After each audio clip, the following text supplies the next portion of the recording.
Graça e paz, meus amados irmãos, bem-vindos a mais um culto online da Igreja Batista Unida da Graça.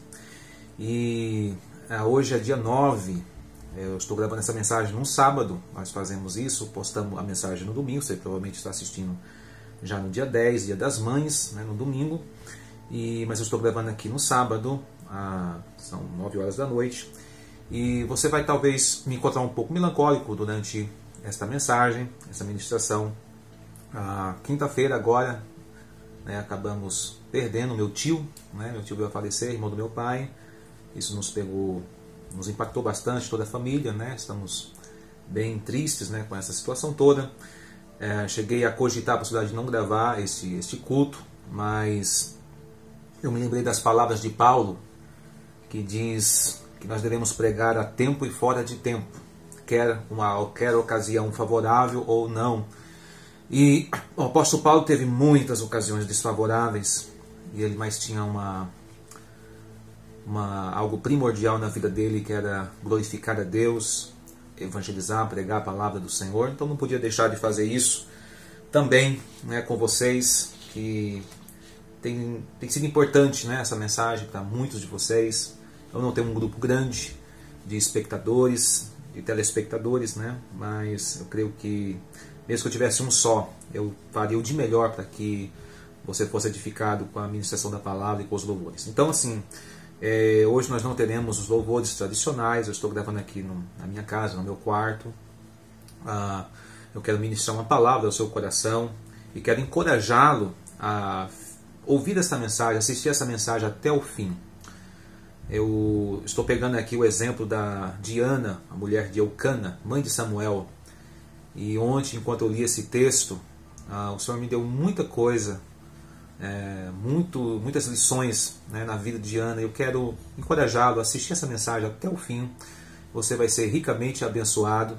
No final da mensagem, tem um louvor que eu fiz aqui com minha irmã, em homenagem ao Dia das Mães. Eu quero já também dizer e expressar aqui os meus parabéns, né, a esse dia especial, o Dia das Mães, a todas as mães, verdadeiras mães, educadoras, que se esforçam, né, para serem verdadeiras mulheres, né, exemplares para seus filhos, para seus maridos, exercendo o papel de mãe, de verdade, né? Hoje a gente está enfrentando tantos ataques à família, a família tradicional tem perdido seu valor, o papel da mulher tem sido, muitas das vezes, entrado em disputas, né? Muitos questionam, às vezes até a Bíblia, chama a Bíblia de um livro machista, porque a Bíblia diz que a mulher tem que ser submissa ao seu marido, porque o marido é o cabeça da mulher. E quando alguém fala isso para mim, então eu posso pegar esse texto, por exemplo, quando diz que o marido é o cabeça da mulher. Se isso é machista, então Deus, ele exerce um papel machista para com Jesus Cristo também, porque o mesmo texto que diz que o homem é o cabeça da mulher, diz que Cristo é o cabeça do homem e que Deus é o cabeça de Cristo. Então, assim, a gente distorce o sentido da palavra. Então, a palavra não está aqui colocando a mulher numa posição inferior ao homem, porque Cristo não é inferior a Deus. Você entende? Cristo não é menor que o Pai, o Filho não é menor que o Pai. Só tem papéis diferentes na Trindade. Exerce uma função diferenciada. Então, a mulher não está abaixo do homem, apenas exerce papéis diferentes. E, infelizmente, isso se distorce muito com a sociedade humanista que nós vivemos. Esse entendimento está sendo distorcido. Mas, então, volto a dizer, meus parabéns aqui a todas as verdadeiras mães que ainda têm a alegria de serem progenitoras, de dar luz a filhos, se alegram com isso. E não estão querendo, na verdade, matar os filhos dentro do próprio ventre, né, como alguns apoiam o aborto. Já aproveito esse vídeo também então para mostrar aqui a minha reprovação, né, a esse entendimento de que a criança no ventre não é uma vida, não é um ser, né, e precisa de muito mais recursos, né, que o amparem do que o que já foi nascido, né? Porque o que está no ventre ele é mais indefeso. Amém? Então nós vamos para a mensagem. Peço que você abra a sua Bíblia aí em 1 Samuel, capítulo de número 1. Primeiro versículo, que diz assim: houve um homem de Ramataim Zofim, da região montanhosa de Efraim, cujo nome era Eucana, filho de Jeroão, filho de Eliú, filho de Tou, filho de Zufi, Efraimita. Tinha ele duas mulheres, uma se chamava Ana e a outra Penina. Penina tinha filhos, Ana, porém, não os tinha. Este homem subia da sua cidade de ano em ano para adorar e a sacrificar ao Senhor dos Exércitos, em Siló. Estavam ali os dois filhos de Eli, Ofni e Finéias, como sacerdotes do Senhor. No dia em que Eucana oferecia o seu sacrifício, dava ele porções deste a Penina, sua mulher, e a todos os seus filhos e filhas. A Ana, porém, dava porção dupla, porque ele a amava, ainda mesmo que o Senhor a houvesse deixado estéril. A sua rival a provocava excessivamente para irritar. Portanto, o Senhor lhe havia cerrado a madre. Assim o fazia ele de ano em ano, e todas as vezes que Ana subia à casa do Senhor, a outra a irritava, pelo que chorava e não comia. Então Eucana, seu marido, lhe disse: Ana, por que choras? E por que não comes? E por que estás de coração triste? Não te sou melhor do que 10 filhos? Esse Eucana, né, o marido de Ana, realmente colocou a situação aqui, né, dizendo: mulher, só porque tu não tem filhos, tu está tão triste, eu não te sou melhor do que 10 filhos, né? Eucana, né? Tem homem também que se não percebe a dor da esposa. Deixa eu aproveitar, isso nem estava aqui no meu esboço, mas me veio aqui à mente. Eucana parece que não percebia a aflição de Ana ao colocar a situação deste ponto de vista, né, ao dizer: não sou melhor do que 10 filhos. Ele não via a afronta que Ana sofria pelo fato de ser estéril. Mas vamos lá. O livro de Samuel, amados, a própria vida de Samuel, que foi o filho, né, que nós vamos já ver aqui o milagre na vida de Ana, ao qual gerou Samuel. Samuel foi um marco divisor entre uma era de juízes em Israel e fez a transição para uma era de reis, né, em Israel. Então Samuel foi esse que fez essa transição. Eu não vou aqui me ater, né, não vou falar aqui de um contexto histórico nem cultural, eu quero apenas me ater aos fatos, tem que ser uma mensagem compacta. Eu quero me ater aos fatos e extrair o máximo de lições para a sua vida através dessa história. Amados, então nós temos aqui Eucana, que tinha duas mulheres. Era comum, naquele tempo, um homem ter mais de uma esposa, sendo que uma deveria ser a oficial. Ele só tinha uma esposa oficial e permitia-se ter mais de uma esposa no sentido de prover-lhes filhos. Eu não vou entrar aqui nos detalhes dessa cultura, né? Não é algo planejado por Deus, mas era uma necessidade cultural para aquela época, né? De ter famílias grandes e numerosas. Então Eucana tinha Ana como sua esposa oficial e tinha também Penina. E o que acontecia? Ana era estéril e Penina, a sua rival, era fértil e dava filhos a Eucana. Então veja bem a situação em que Ana se encontrava. Ana era provocada excessivamente por sua rival, como está no verso de número 6. A sua rival a provocava excessivamente para a irritar. Imagina como Ana sofria humilhação, né, da parte de Penina, dado que havia na lei de Moisés uma cláusula aonde indicava que o primogênito da família era o primeiro filho que nascia, não importava se era da esposa oficial ou de uma concubina ou de uma outra mulher. O primogênito era o primeiro que lhe nascia. Então o filho de Penina era o primogênito, e esse primogênito recebia porção dobrada do seu pai. Então ele era mais estimado. Então isso aí fazia com que Penina se aproveitasse e humilhasse demais a Ana. Quando no verso de número 15, Ana, na sua oração, no seu clamor a Deus, olha o que ela vai dizer, respondendo ao sacerdote Eli, né, que ao ver ela orando ao Senhor, ela apenas mexeu os lábios e não expressava palavras. Eli a teve por embriagada. E Ana vai dizer então essas palavras ao sacerdote Eli: olha, meu Senhor, eu sou mulher atribulada de espírito. Não bebi nem vinho nem bebida forte, não porém venho derramando a minha alma perante o Senhor. No verso de número 6 ela diz, eu tenho... porque pelo excesso da minha ansiedade, da minha aflição é que tenho falado até agora. Então, olha bem, Ana estava excessivamente atribulada e excessivamente ansiosa e aflita. A situação, o quadro de Ana era um quadro depressivo, deprimente, de aflição, de perturbação. Ela estava altamente perturbada no seu espírito, com excesso de ansiedade, de aflição. Mas Ana aqui mostra um segredo. Diante de toda essa perturbação que ela estava de alma, de espírito, toda essa aflição, quem sabe você pode estar até passando também por isso. O que Ana diz aqui? Perante o Senhor tenho derramado a minha alma. Amados, vá ao Senhor. Se você tem passado por situações em que tem deixado você também depressivo, aflito, em estado de ansiedade, derrame-se a sua alma ao Senhor, fala com Deus, ore, fale com o Senhor, você vai encontrar alívio para a sua aflição. Então Ana aqui ela recebe uma palavra de ânimo do sacerdote Eli, no verso de número 17, ele vai dizer o seguinte para ela, olha, vai-te em paz e o Deus de Israel te conceda a petição que lhe fizeste. Vai-te em paz e Deus lhe conceda a tua petição. Ana recebe uma palavra e ela segura esta palavra e crê nesta palavra. Aonde eu vejo a fé de Ana diante da palavra que o sacerdote Eli, essa palavra de ânimo, né, que o sacerdote ministrou a Ana. No verso de número 18, Ana vai dizer o seguinte, a palavra vai dizer o seguinte, aliás, assim a mulher se foi seu caminho e comeu, e o seu semblante já não era o mesmo.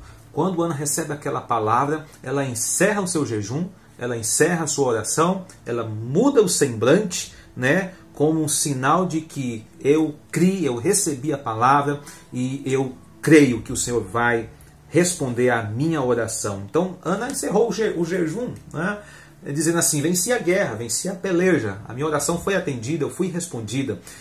Eu me lembro, por exemplo, de Davi, o rei Davi, quando diante de um fato bem interessante, diante do seu pecado, né, do seu adultério com Betseba, o seu primeiro filho de Betseba, o Senhor o feriu, e aquela criança iria morrer, né, adoeceu.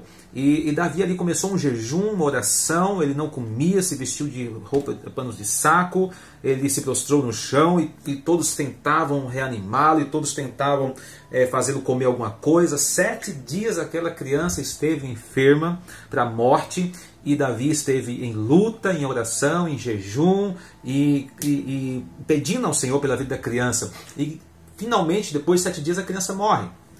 Os serviçais de Davi ficam aterrorizados e dizem, meu Deus, se com a criança viva ele fez aquilo, imagina agora que a criança morreu, como é que nós vamos dar essa notícia? E pasmem, quando Davi sabe da notícia, o que acontece? Ele unge a cabeça, lava o rosto e vai comer. Veste suas roupas, né, e vai se alimentar. O pessoal não entendeu, mas como assim? Quando a criança estava viva, ele estava em oração, em jejum, e não comia, e agora a criança morreu e ele agora come e encerra seu jejum. E Davi dá uma resposta muito interessante. Ele diz assim, quando a criança estava viva, havia esperança de que o Senhor me atendesse, né, e ela fosse sarada, mas depois de morta, não tenho mais o que fazer. Ou seja, Davi lutou em oração até obter uma resposta de Deus. Quer essa resposta fosse de morte, quer essa resposta fosse de vida. Essa é a lição que Davi nos deixa. Nós devemos lutar com Deus em oração até que Ele nos responda. Seja uma resposta positiva, seja sim, seja não, mas o que obtamos, devemos obter a resposta. Jacó também lutou com Deus até ser abençoado. Interessante, a constância, a persistência da oração. Nós devemos lutar com Deus em oração até obtermos uma resposta. E Ana fez isso, ela orou e manteve-se o seu jejum, a sua oração, a sua persistência até obter uma resposta. E Ana saiu ali daquele lugar, do templo, daquela escadaria onde ela derramou a sua alma perante o Senhor. Ela saiu dali espiritualmente grávida. Ou seja, o que quer dizer isso? Ela já se alegrava, já saiu dali alegre com o resultado, porque ela havia vencido na oração. Ela já se alegrava pelo resultado. Por isso que o texto diz que ela foi o seu caminho, comeu e o seu semblante já não era mais triste. ela já se alegrava porque já tinha certeza do resultado. Ela já tinha, no mundo espiritual, ela já se encontrava grávida. O filho que ela pediu ao Senhor, ela podia já tê-lo nas mãos espiritualmente falando.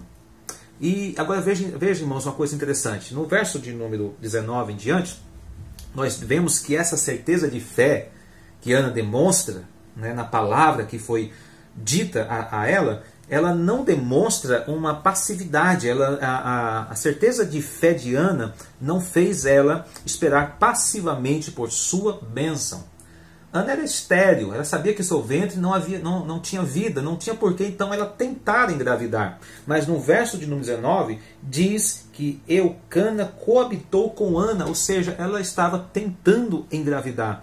Não é porque ela tinha um ventre estéril que ela havia desistido. Ela continuou tentando, eles continuaram tentando realizar esse desejo, mesmo sabendo da sua limitação. O que eu entendo aqui? A prova de sua fé, ela deve ser demonstrada através de atitudes, através de uma ação.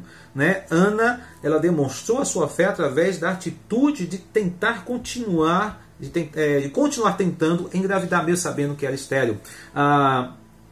Ela agora tinha uma palavra do Senhor. É isso aqui que você tem que prestar atenção. Ana agora tinha uma palavra, e ela cria nessa palavra. Ela agora agia por essa palavra. Pedro e outro apóstolo, não me lembro quem estava com Pedro, Pedro e João, eles tinham passado a noite inteira pescando, e quando chegaram à margem na praia, Jesus encontrou eles e ordenou que eles voltassem e lançassem as redes do lado direito do barco. Mas Pedro já tinha tentado lançar do lado direito, do lado esquerdo, na proa, na polpa, já tinha feito com toda a sua experiência de pescador, Pedro já havia feito tudo. E agora o Senhor diz, volta e lança do lado direito. Pedro poderia ter dito, mas Senhor, eu já lancei para todos os lados. O mar não está para peixe. O mar não está para peixe. Mas o que é que Pedro diz? Mas sob a tua palavra eu lançarei a rede. Sobre a tua palavra. Ou seja, algo agora mudou a circunstância. O mar não estava para peixe, mas ele tinha uma palavra do Senhor. Ele tinha a palavra do Senhor dos peixes, do Senhor dos mares, do Senhor das águas, do Senhor da terra e dos céus. Então, meu querido, se você tem uma palavra do Senhor, lança as redes. Se você tem uma palavra do Senhor, haja. Se você tem uma palavra do Senhor, então você tem mais do que o suficiente para continuar insistindo e persistindo e investindo até que a sua bênção se materialize. Você tem lançado as redes sobre a palavra do Senhor? Agora é interessante. Não adianta também só ficar lançando as redes sem ter uma palavra do Senhor. Pedro passou a noite toda.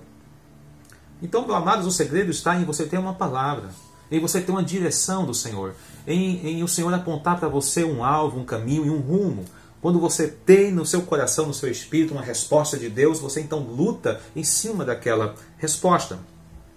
Quando o Senhor viu a atitude de Ana, olha o que é que diz aqui. Eucana coabitou com Ana, sua mulher, e lembrou-se dela o Senhor. Quando o Senhor viu a atitude de Ana, disse, mas olha só, esta mulher realmente crê que pode ter um filho, esta mulher realmente crê que pode engravidar, ela creu na minha palavra, então vou lhe dar um filho.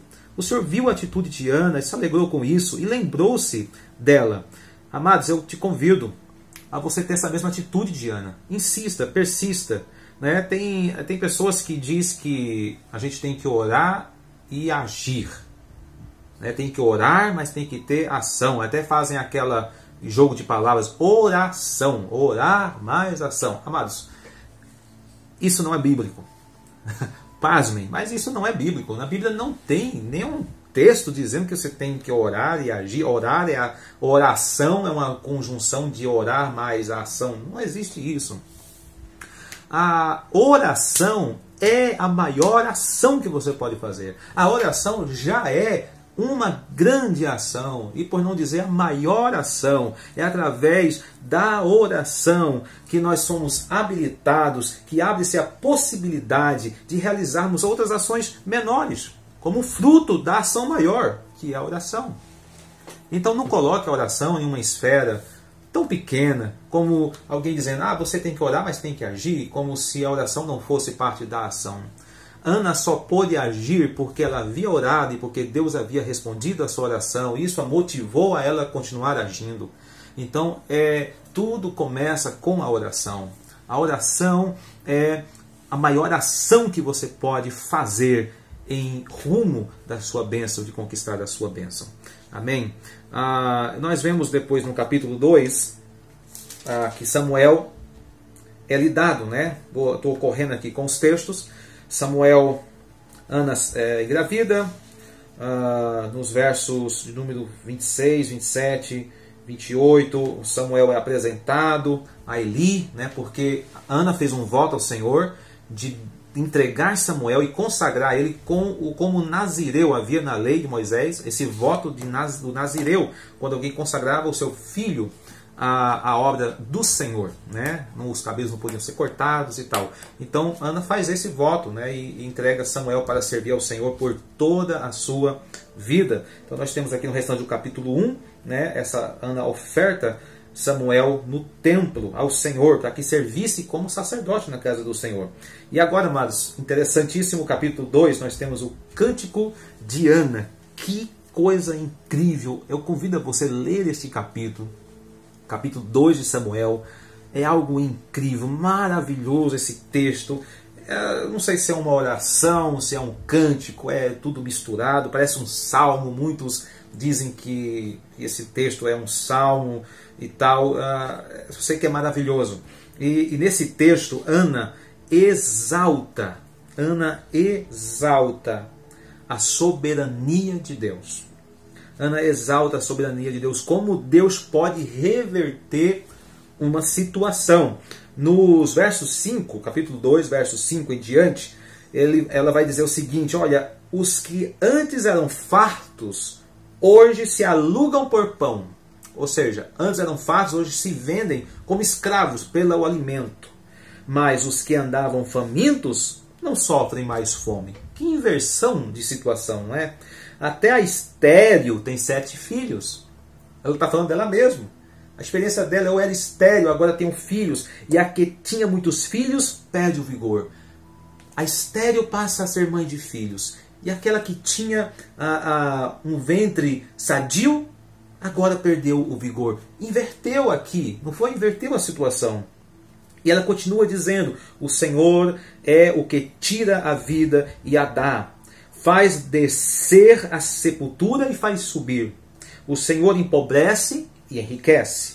Abaixa e também exalta. Levanta o pobre do pó e desde o monturo exalta o necessitado, para o fazer assentar entre os príncipes, para o fazer herdar o trono de glória, porque do Senhor são as colunas da terra e assentou sobre elas o mundo. Ou seja, meu querido, não importa a sua situação agora, Deus pode reverter qualquer situação. Eu não sei qual tem sido a sua esterilidade. Eu não sei em que área da sua vida você tem percebido que não tem tido mais vida, ou na sua área familiar, na sua área profissional, sentimental, onde você tem percebido que você tem se tornado estéril. Amados, Ana era estéril. Ana não podia gerar filhos. Ana era duramente afligida, perturbada de espírito, estava em um estado excessivo de ansiedade, mas o Senhor reverteu o seu cativeiro. Deus também pode reverter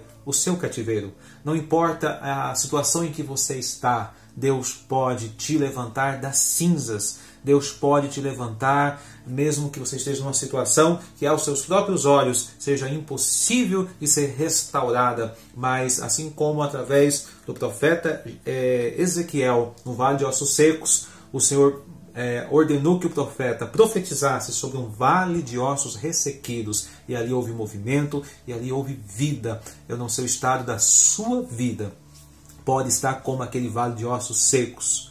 Você não vê esperança, você só vê esterilidade, você não vê vida, mas o Senhor pode reverter o seu cativeiro em nome de Jesus. Ana, no capítulo 2, ela está exaltando, ela está alegre. No verso de número 1 ela vai dizer: o meu coração se regozija no Senhor, a minha força está exaltada no Senhor, e a minha boca se ri dos meus inimigos, porquanto me alegro na tua salvação. Não há santo como o Senhor, porque não há outro além de ti, e rocha não há nenhuma como o nosso Deus. Ana está agora cantando de alegria, está exaltando aquela mulher que outrora chorava, pranteava, amargurada de espírito. Agora ela canta, jubila, exalta. Agora é ela quem ri dos seus inimigos. Agora é ela quem está por cima.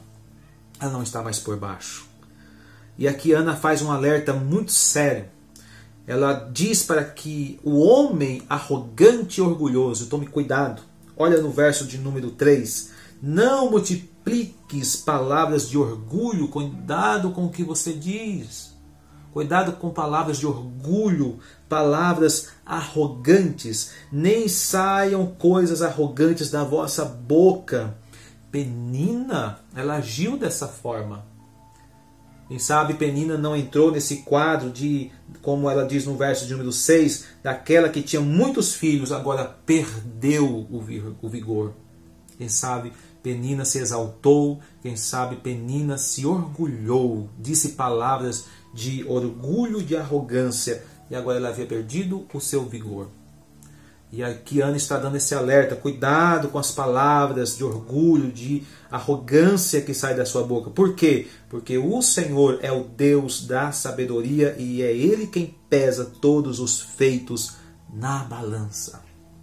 É o Senhor quem pesa na balança todos os feitos. É Ele quem julga, é Ele quem dá o decreto, é Ele quem faz juízo. Amados, eu imagino como será o grande julgamento do Senhor. A palavra aqui está dizendo que o Senhor irá pesar, irá nos pesar. E eu imagino aqui essa balança, de um lado contendo o juízo de Deus, os seus decretos, a sua santidade, o seu juízo. Em contrapartida, o que é que vamos colocar como contrapeso nesta balança? Você vai colocar as suas obras? Você vai colocar os seus feitos? Será que a nossa justiça se equivale à justiça de Deus, o juízo de Deus? Será que essas nossas obras atendem à santidade do nosso Senhor? Impossível. É impossível para o homem. É impossível. A Bíblia diz que as nossas melhores obras são para Deus como trapos de imundície. Impossível. A única coisa que pode equilibrar esta balança do juízo de Deus, dos decretos e da santidade do Senhor, a única coisa que pode equilibrar esta balança é a justiça do Deus encarnado, o Cristo, o Cordeiro de Deus. Somente a justiça de Cristo conquistada na cruz do Calvário pode equilibrar este juízo de Deus. Amados, quando nós estivermos diante desse grande juiz, diante de Deus, o que é que você vai apresentar? Você vai querer ser um arrogante, uma pessoa prepotente, orgulhosa, achando que eu sou uma pessoa boa, eu vou chegar diante de Deus e vou apresentar as minhas obras de justiça? Meu querido, não vá por esse caminho. Não há mérito em nós, não há boa obra nenhuma em nós que possa se equivaler à justiça e à santidade de Deus. Nós precisamos receber a Jesus, crer em Jesus como nosso justificador, como nosso advogado que irá nos apresentar diante de Deus, justificados, perdoados, lavados no sangue do Cordeiro. Eu creio nisso e eu dou todo o mérito da minha salvação ao meu Senhor Jesus Cristo. É Ele quem é digno de todo louvor e toda adoração. Amados, eu quero então finalizar dizendo o seguinte: alguém pode pensar que, espera aí, para Ana não ficou muito bom, porque Ana pede um filho, ela se alegra, mas depois devolve o filho para o Senhor. Samuel tornou-se um nazireu, né? Foi ofertado no templo para servir ao Senhor por toda a sua vida. E aí, como é que ficou Ana? Deixa eu explicar então como é que ficou Ana. No verso número 11 diz que o menino ficou servindo ao Senhor no templo, perante o sacerdote Eli. No verso número 18 diz que Samuel ministrava perante o Senhor, sendo ainda menino vestido de uma estola sacerdotal de linho. Até aqui tudo bem? Agora vá para o verso número 21. Abençoou, pois, o Senhor a Ana, e ela concebeu e teve 3 filhos e 2 filhas. Porém, o jovem Samuel crescia diante do Senhor. Está de bom tamanho? Ana pediu um filho ao Senhor. É o que Ana pediu. A oração de Ana foi: Senhor, dá-me um filho, tira de sobre mim a afronta, tira de sobre mim a vergonha, a humilhação, o desprezo, tira de sobre mim esta afronta. O Senhor foi muito além no pedido de Ana. Ana fez um voto ao Senhor, Ana cumpriu o seu voto, ela já estava satisfeita porque a afronta havia sido tirada de sobre ela, a humilhação já havia sido tirada de sobre ela, mas o nosso Senhor é cheio de graça. O nosso Deus, ele vai muito além daquilo que pensamos e pedimos. Ele é um Pai bondoso e generoso para conosco. Ana devolveu Samuel para o Senhor, mas o Senhor deu mais 5 filhos para Ana. Mais 5 filhos. Ana agora tinha um lar feliz. Ana agora estava alegre. Primeiro, seus filhos no seu lar. E agora ver o jovem Samuel, fruto de sua oração, fruto de seu clamor. E ver aquela criança tornar-se um homem tão importante para Israel. Samuel, que me lembra agora, é o único que exerceu o tríplice ministério: sacerdote, juiz e profeta. Amados, Samuel foi alguém tão importante para Israel. Foi Israel que ungiu a Saul, o primeiro rei de Israel. Foi Samuel que ungiu a Davi, um homem respeitadíssimo, fruto de a insistência da oração de uma mulher que queria ser mãe. Olha que maravilha, irmãos. Então, assim, eu espero que você também, você que é mãe, você que é mulher, tenha também essa mesma atitude de Ana. Você que é homem também. Ore ao Senhor, fale com Deus, apresente a Deus as suas orações. Fale com o Pai, ore a palavra do Senhor. Esse aqui é um segredo que nós devemos descobrir e agir. Através disso, nós devemos orar a palavra do Senhor, porque o Senhor, ele preza em cumprir a sua palavra e se alegra em cumprir a sua palavra. E quando nós oramos segundo a palavra do Senhor, nós seremos atendidos. Então, meus amados, seja insistente. Seja um guerreiro de oração, persista, faça como Daniel, 21 dias de oração persistentes. E a resposta do anjo foi o seguinte: olha, Daniel, desde o primeiro dia o Senhor tem ouvido, mas houve luta. Miguel teve que lutar, interferir, batalhar, porque nós devemos entender que há uma guerra espiritual à nossa volta e nós devemos persistir, amados, em oração. Essa é a minha vamos dizer assim, minha conclusão que eu tenho para te dar diante dessa palavra: que você seja um guerreiro de oração, a exemplo de Ana. Persista e insista em orar, porque o nosso Deus é aquele que reverte o cativeiro. Não importa a sua situação hoje, o Senhor pode reverter isso de uma maneira maravilhosa, e de uma pessoa triste, chorosa, ansiosa, perturbada, você possa passar a ser uma pessoa alegre, cantando louvores a Deus pelos seus grandes feitos. Quero te convidar a orar nesse instante. Já quero também orar aqui por todas as mães, mais uma vez parabenizar todas elas, parabenizar em especial a minha querida mãe, a pastora Maria Dias, né, que é um exemplo para mim, creio que para muitos outros, né, que o Senhor possa dar a ela muitos anos de vida aqui na terra, né, continuando o seu ministério, seu amor por almas, por realizar a obra do Senhor como ela tem sido vocacionada e tem feito isso com grande esmero. Que Deus possa abençoar. Minha querida mãe, um beijo para você, né, e para todas as mães da nossa igreja, Igreja Batista Unida da Graça, e para todas as mães que estão me assistindo nesse momento. Que Deus possa abençoar a sua vida ricamente. Eu quero orar por você, quero orar por todos neste momento. Feche os seus olhos. Ó Senhor, Pai querido, te apresento, Senhor, neste momento a vida de cada mãe, Senhor, em especial. Senhor, neste dia que se comemora Dia das Mães, ó Deus, que estas mães que estão me ouvindo, Senhor, elas possam usufruir de uma bênção especial, Senhor. Não sei qual é a necessidade que elas têm passado, eu não sei em que âmbito de suas vidas tem se tornado estéril, onde elas têm, Senhor, sentido falta de provisão. Pai querido, que o Senhor possa reverter este cativeiro, ó Pai. Eu intercedo por cada mãe neste momento, ó Pai, diante dessa tarefa tão difícil, Senhor, que é educar, criar os filhos, cuidar do lar, Senhor. Uma tarefa tão difícil e ao mesmo tempo uma tarefa tão preciosa, Senhor, que é formar o ser humano em cada criança. Ó Deus, que elas possam ter a sabedoria do alto, que elas possam ter, Senhor, de Ti, a sabedoria, Senhor, que vem do céu, para educar e criar os filhos no temor do Senhor. Eu peço também, Senhor, pela vida de cada um dos teus filhos, por cada lar, Senhor, que nós possamos, à semelhança de Josué, declarar sobre o nosso lar que eu e a minha casa serviremos ao Senhor. Essa é a minha decisão, Senhor, e espero também ser a decisão de muitos lares que decidam por Ti, que decidam, Senhor, viver a Tua palavra, custe o que custar, Senhor. Nós estaremos de pé diante de Ti, Te servindo. Tu és o nosso único Deus, nosso único Senhor. Eu abençoo, Pai, neste momento, cada família, cada lar e cada mãe, em nome de Jesus. Amém, amém. Que Deus possa abençoar a sua vida, em nome de Jesus. Fica aí com um louvor em homenagem ao Dia das Mães. Que Deus possa abençoá-los.